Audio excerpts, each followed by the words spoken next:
Hi friends, welcome to Excel Tamizha. இன்னைக்கு நம்ம பார்க்க போறது ஒரு டேட்டாவை எப்படி ப்ராப்பரா நம்ம அந்த சென்டென்ஸை கொண்டு வர்றது அப்படிங்கிறது தான் நம்ம பார்க்க போறோம். இப்போ பாத்தீங்க அப்படின்னா என்கிட்ட ஒரு 4 டைப் ஆஃப் டேட்டா இருக்கு. அதாவது ஒரு அன்ப்ராப்பரா இருக்கு. ஓகேங்களா? லைஃப் அப்படிங்கிறது கேப்ஸ்ல இருக்கு, இஸ் ஸ்மால்ல இருக்கு, ஏங்கிறது கேப்ஸ்ல இருக்கு, பியூட்டிஃபுல்ல பியூ அப்படிங்கிற வார்த்தை ஃபுல் கேப்ஸ்ல இருக்கு. ஸோ இதை ஃபுல்லா ப்ராப்பரா கொண்டு வரணும் அப்படின்னா நம்ம என்ன பண்றது? இப்ப நம்ம கிட்ட வெறும் ப்ராப்பர் அப்படின்ற வார்த்தையை நம்ம பயன்படுத்தி இதை கொண்டு வந்தோம் அப்படின்னு பாத்தீங்கன்னா, நமக்கு ஒவ்வொரு வார்த்தைகள்லயும் இருக்கக்கூடிய முதல் லெட்டரை கேப்ஸ்ல மாத்திரும். ஆனா ஃபுல் சென்டென்ஸ்ல நம்ம எப்பவுமே என்ன பண்ணுவோம், முதல் வார்த்தையை கேப்ஸ்ல போட மாட்டோம். ஃபர்ஸ்ட் இருக்கக்கூடிய இந்த லைஃப்ல எல்ல மட்டும் தான் கேப்ஸ்ல இருக்கும், மத்தது எல்லாம் ஸ்மால்ல இருக்கும். கரெக்ட்டுங்களா? ஸோ இது நம்ம ப்ராப்பர்ல கொண்டு வர முடியாது. ஓகே, நம்ம இதை என்ன பண்ணலாம், ஸ்மா அப்பர்ல ஃபுல்லா கொண்டு வர முடியாது. கரெக்ட்டுங்களா? ஸோ லோயர்னு கணக்கெடுக்கும் போது எல்லாமே லோயர்ல போயிரும். ஸோ இது எல்லாத்தையும் நம்ம கரெக்டான ஒரு ப்ராப்பர் வேல கொண்டு வரணும் அப்படின்னா, அதுக்கு ஒரு 2, 3 ஃபார்முலா கம்பைன் பண்ணணும். ஸோ அதை எப்படி பண்ணலாம் அப்படிங்கிறது தான் நம்ம இங்க பார்க்க போறோம். ஸோ ஜஸ்ட் லிசன் பண்ணுங்க, எப்படிங்கிறத பாருங்க.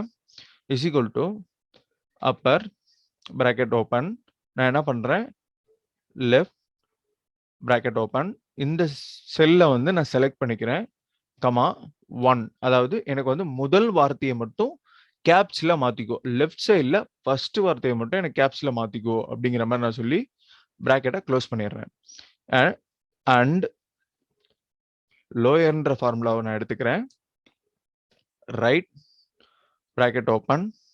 இந்த செல்லை நான் செலக்ட் பண்ணிக்கிறேன், கமா லென். இந்த லென்ன்ற ஃபார்முலா எதுக்கு பயன்படும் அப்படின்னா, நம்பர் ஆஃப் கேரக்டர்ஸ் நம்ம கொண்டு வர்றதுக்கு. இப்போ இந்த இடத்துல நம்ம என்ன பண்ண போறோம், இந்த செல்லுல எனக்கு முதல் வார்த்தையை எடுத்துரு அப்படின்னு சொல்றேன். ஸோ எனக்கு என்ன ஆகும்னா, அந்த ஃபர்ஸ்ட் லெட்டர் எல்ல மட்டும் கட் பண்ணிரும். ஏன்னா நம்ம ஆல்ரெடி என்ன இன்ஸ்ட்ரக்ஷன் கொடுத்துருக்கோம்னா, முதல் வார்த்தையை மட்டும் எல்ல கேப்ஸ்ல வரணும் அப்படிங்கிற மாதிரி நம்ம கொடுத்துருக்கோம். ஸோ அது என்ன ஆகும், அது எடுத்துக்கிறனால இங்க நம்ம என்ன பண்ணிடுறோம், கட் பண்ணிடுறோம். மற்ற எல்லா வார்த்தைகளையும் லோயர்ல கொடுத்துரு, அதாவது எல்லாமே ஸ்மால் லெட்டர்ல கொடுத்துரு அப்படிங்கிற மாதிரி நம்ம கொடுத்துருக்கோம். ஸோ நான் பிராக்கெட் க்ளோஸ் பண்ணிடுறேன். ஓகேங்களா? ஸோ இப்போ நம்ம எல்லாத்துக்குமே பிராக்கெட் கரெக்டா ஓப்பன் பண்ணி க்ளோஸ் பண்ணிட்டோமா? ஸோ இன்னொரு க்ளோஸ் வரணும். ஸோ இந்த இடத்துல என்ன தப்பு நடந்திருக்கு, -1 கரெக்டா தான் இருக்கு. ஐ திங்க் கமா வரக்கூடாது, அதுல தான் ஐயா வந்துருச்சு. ஸோ இந்த இடத்துல நான் என்ன தப்பு பண்ணியிருக்கேன் அப்படின்னா, அந்த பிராக்கெட் க்ளோஸை நான் கரெக்டா கொண்டு வரல. இப்ப இங்க பாருங்க, இந்த அப்பர் லெஃப்ட் இதனுடைய பிராக்கெட் க்ளோஸ் 2 டைம் வரும். ஏன்னா இந்த இடத்துல நம்ம 2 ஃபார்முலா பயன்படுத்திருக்கோம். ஸோ பிராக்கெட் க்ளோஸ் வருது. ஸோ இதை ஏன் ஓப்பனாவே நான் எரரா பண்ணி காட்டுறேன் அப்படின்னா, ஸோ இந்த இடத்துல நமக்கு தெரியணும், ஏதாவது ஒரு எரர் வந்துச்சு அப்படின்னா அது எதனால நடந்திருக்கும், என்ன நடந்திருக்கும். ஸோ நம்ம கான்செப்டை தெரிஞ்சுக்கிட்டாலே ஆட்டோமேட்டிக்கா நம்மளால ஈஸியா எரரை ஐடென்டிஃபை பண்ண முடியும். இப்போ பாத்தீங்கன்னா இந்த இடத்துல லோயர் இந்த ஃபார்முலா பயன்படுத்தியிருக்கோம், ரைட்ன்ற ஃபார்முலா பயன்படுத்தியிருக்கோம். ஸோ இந்த இடத்துல க்ளோஸ் பண்றது பதிலா நான் இங்க க்ளோஸ் பண்ணனால எனக்கு என்ன ஆயிருச்சு, நமக்கு எரர் காமிச்சுக்கிட்டே இருந்துச்சு. ஸோ அதனால தான் சரி நம்ம ஓப்பனாவே நம்ம என்ன எரர் நடக்கும்ன்றதும் சில சமயங்கள்ல நம்ம தெரியப்படுத்தலாம் அப்படிங்கிறதுக்காக தான் நான் இதை பண்ணி காமிச்சேன். இப்ப பாருங்க, எல்லாத்துக்குமே நமக்கு அந்த வார்த்தைகளை மாத்தி கரெக்டா நமக்கு கொடுத்துரும் ப்ராப்பர் வேல. ஸோ இதுதான் இதனுடைய மெத்தடு.